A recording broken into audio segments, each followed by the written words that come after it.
Now when it comes to the Kaaba, the main point that we try to communicate is the following. In Islam or in the Quran, God teaches that if all mankind and if all the jinn combine to sin and move away from God, then God doesn't lose one atom's worth of His kingdom. And if mankind and jinn combined to dedicate every second of their life to prayer and to worship of the one God, then God's kingdom doesn't gain one atom's worth as well. What does this philosophy teach you? It teaches you that God is not in need of you, or your practices, or your worships, or your prayers.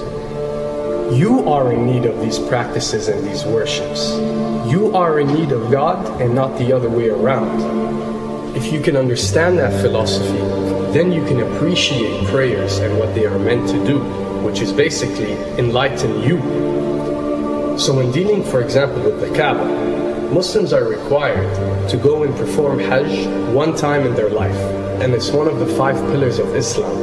Growing up, most Muslims accept this, and most of them do it without questioning, and this is the essence of belief, and this is great. But at the same time, this doesn't mean that if you question or research, you're going to come back with negative or bad answers. The opposite is actually true. So when we started researching into the esoteric agendas and we started researching the elite, we found out how much certain type of practices and rituals can affect your lives. So when we went and placed this on Islam, we developed an even deeper respect for this religion and a far deeper respect for God and the Creator of us. So when you go to the Kaaba and you circle around it 7 times, the essence of this worship is not that you are worshipping a stone, or that you are worshipping a house, or that you are worshipping a Kaaba. The Kaaba is merely the focal point or the centerpiece that all Muslims have to unite and focus their energy and prayers towards in a practice that is actually worshipping God.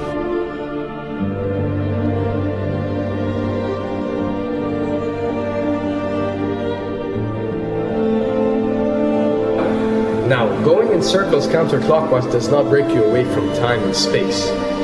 But the fact that the energy of the Kaaba is the strongest energy on earth and it flows counterclockwise, by you flowing in correlation with this energy, you are uplifting yourself.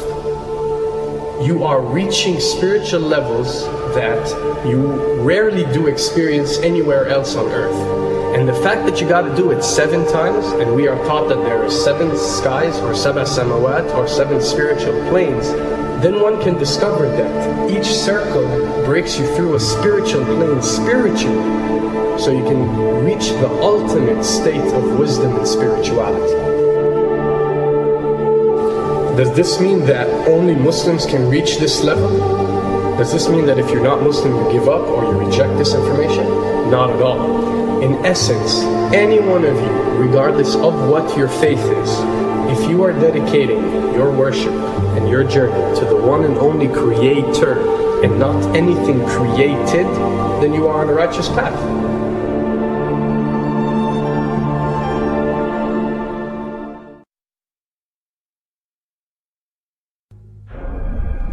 To begin with, the significance of 911.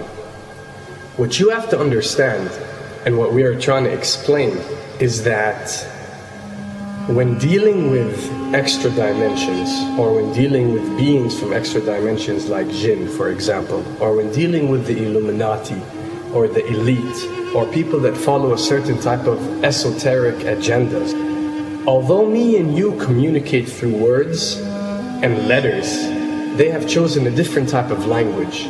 And this is a cross-boundary type of language. This is a language that goes across the boundaries, understood by all. And this is the language of numbers and shapes. And this is why whenever you do research about these groups, you'll find out that they practice something called sacred numerology and sacred geometry. What does this mean? It means that each number is given a meaning. Each shape is given a meaning. A meaning is communicated whenever a shape is presented or a number is presented by these specific groups. I'm not talking about random people or random groups. We're talking about specific groups that follow this type of agenda. When numbers are used, it signifies a certain type of meaning. When shapes are used, the same is followed. So, in their definition, in a numerological sense, 10 is the Alpha and the Omega, or the God. 11 is a step above God. 101 is a step above God. 911 or 911 is the skipping of God. It is the ultimate challenge. It is going from number 9, which has a specific meaning, to number 11 without going through 10.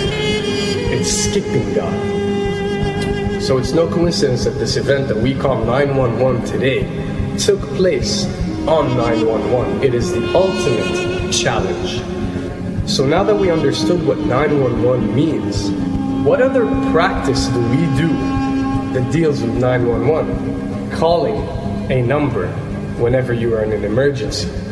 Now, creating an institution that helps people whenever they are in need of help and whenever they are experiencing an emergency is fine. There's nothing against it. There's no religion, there's no logical person on earth that will tell you this is wrong.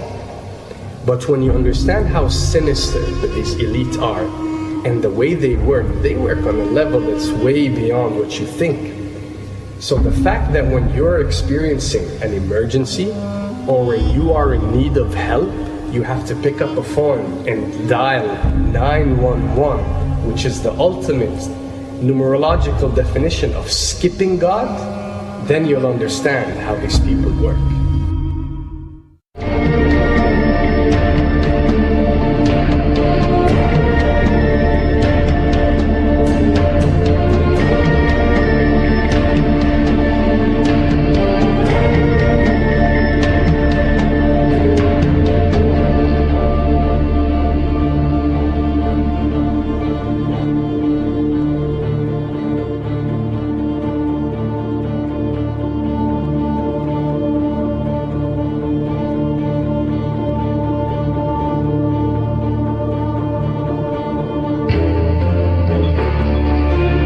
And when dealing with rituals, we recognize that everything adds up.